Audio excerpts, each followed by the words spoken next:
Avant 4 ans passés, je prenais soin de ma femme à la maison. Elle était quadriplégique. Okay. On avait un lit d'hôpital, puis je prenais soin d'elle. Là, j'étais rendu comme perdu. C'est là que j'ai commencé à regarder alentour, voir qu'est-ce qu'il y a. Puis regarder alentour, c'est là que j'ai rencontré différents groupes, différentes organisations. Puis comme ça, ben, tu te cherches à mouver d'avant. En mouvant d'avant, ça t'aide mentalement, physiquement, puis socialement. Okay. Durant ce temps-là, ton corps en perd moins.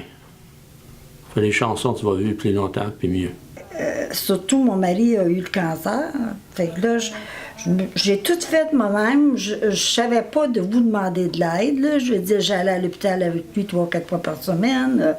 Puis je me suis poussée. Mais après qu'il est décédé, je me suis dit, faut que je fasse quelque chose. Il faut que je fasse de l'exercice. Je peux pas être assis ici dans l'appartement. J'ai seulement qu'une fille ici.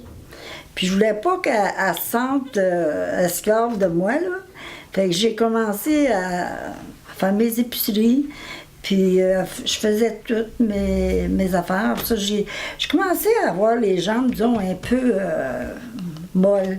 Fait que là, j'ai demandé pour avoir de la physio. Et puis, je fais toutes sortes d'exercices pour garder mes jambes mobiles.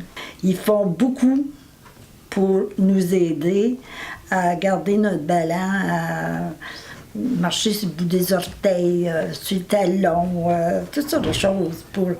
Puis on est un bon groupe, mais je trouve qu'il pourrait y avoir plus de gens qui se lèvent de leur chaise puis qui viennent participer à des groupes, que ce soit anglophone ou français.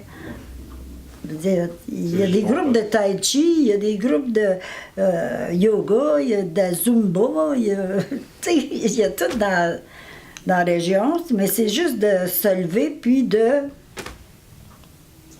faire.